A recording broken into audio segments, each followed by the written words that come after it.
M. André Blanchard a trouvé ses plus grandes joies dans la généalogie. D'abord de sa famille, mais surtout celle de la colonie acadienne du Poitou. Ce fut là la passion de sa vie. Quelques classeurs contenant les fiches qu'il a réalisées sont exposés à votre disposition ce matin. Vous pourrez les consulter. La paroisse, l'abbé Gonzague, a nettoyé le grenier du presbytère, triant et rassemblant des vieux papiers pour les brûler. Il fut soudain attiré par un petit rouleau qui était lui aussi promis aux flammes. Il le déroula et là, émotion et surprise. Ce n'était rien moins que l'original du plan de la colonie acadienne du Poitou, dressé le 8 juin 1793 par Vincent Amirault, alors arpenteur à Montoiron. Le plan, vous pourrez le regarder, il est la copie plutôt ici. Ce plan avait été établi à la demande du directoire de Châtellerault pour délimiter les propriétés des familles acadiennes de la ligne.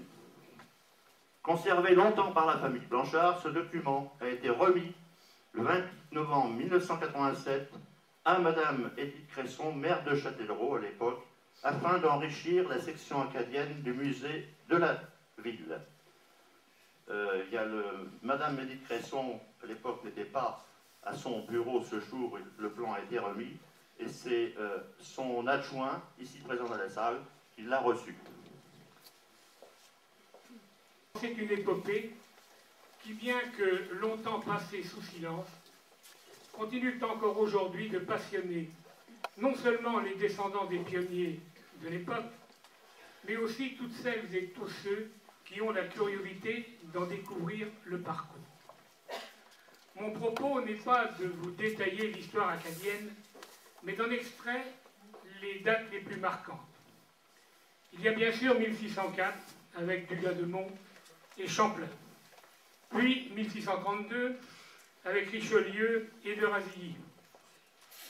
Après quelques péripéties, on arrive à 1713, avec le pénible traité d'Utrecht, qui voit les Acadiens devenir britanniques.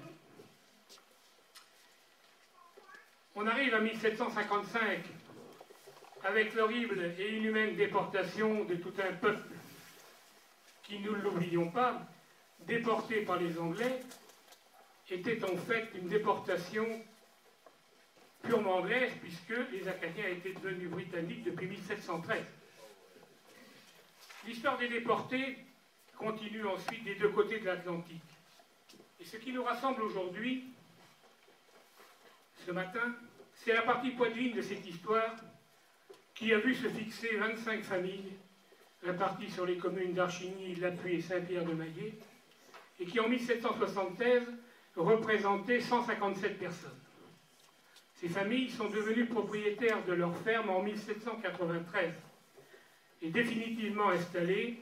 Les Acadiennes et Acadiens se fondaient donc par les mariages progressivement dans la population poitevine. Il est vraisemblable que 2 siècles plus tard, ce souvenir d'Acadie aurait dû quasiment disparaître. Alors pourquoi cette appartenance à l'histoire acadienne est-elle si présente dans nos mémoires, alors que nos manuels d'histoire n'y consacrent que quelques lignes, et que bien souvent quand on parle des Acadiens, beaucoup nous disent « Ah oui, les Acadiens, Michel Fugain ». En 1902, nous rappelait Paul tout à l'heure, par hasard. Mais finalement, est-ce vraiment le hasard? M. André Blanchard a sauvé de la destruction le plan original de la colonie acadienne, sur le point d'être brûlé par l'abbé Gonzague, curé de la paroisse de Lapuy, qui faisait le ménage dans le grenier du presbytère. André Blanchard avait 17 ans, et en découvrant ce plan, il ne se doutait pas qu'il venait d'attraper un virus. Ami du général Papuchon, qui publia en 1908 une étude sur la colonie acadienne, il se plongea dans cette histoire qui s'enrichit en 1936 par la publication de l'ouvrage du professeur Ernest Martin, Les exilés acadiens en Poitou, qui reste, rappelons-le, un ouvrage de référence. Même si depuis, certaines vérités sont devenues un peu moins vraies, n'empêche que c'est bien avec ces 2 ouvrages que cette histoire de l'Acadie poitevine débute. Nous avions donc l'histoire, il nous manquait la mémoire. Et c'est André Blanchard qui, par son œuvre généalogique, nous a permis de la retrouver. Toute sa vie, il a sans cesse cherché, excusez, mais j'ai un petit problème d'œil, surtout après la guerre de 39-45, il a mis en place un système original sur le plan de la généalogie, pratique et facile à consulter.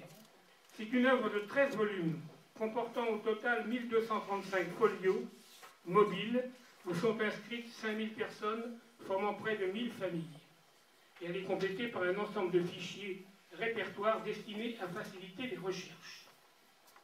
On peut y retrouver nombre de cousins et cousines. Nous avons pu nouer et renouer des relations interrompues par l'histoire. Votre œuvre de généalogie est bien plus que cela. C'est un lien intergénérationnel.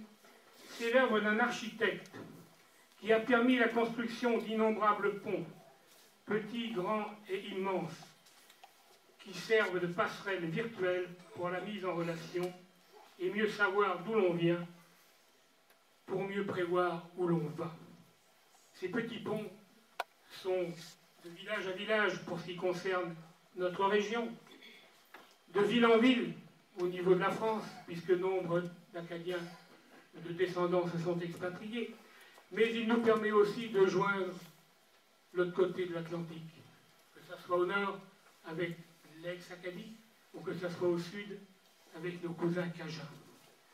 Donc c'est une œuvre d'un grand architecte. Paul le rappelait tout à l'heure, dans un raccourci de sa vie, votre fils avait intitulé son propos « Un homme de cœur et de mérite ». Monsieur Blanchard, vous êtes aussi un homme d'intelligence, un homme d'organisation, un homme de labeur, un homme de recherche, un homme de modestie et fidèle en amitié. En d'autres termes, et en raccourci, Monsieur Blanchard, vous êtes un homme exceptionnel. Et nous sommes fiers de pouvoir vous honorer aujourd'hui et de vous dire, de la part de tous les descendants d'Acadiens, de la part du président que je suis de cette association, un grand merci, Monsieur Blanchard.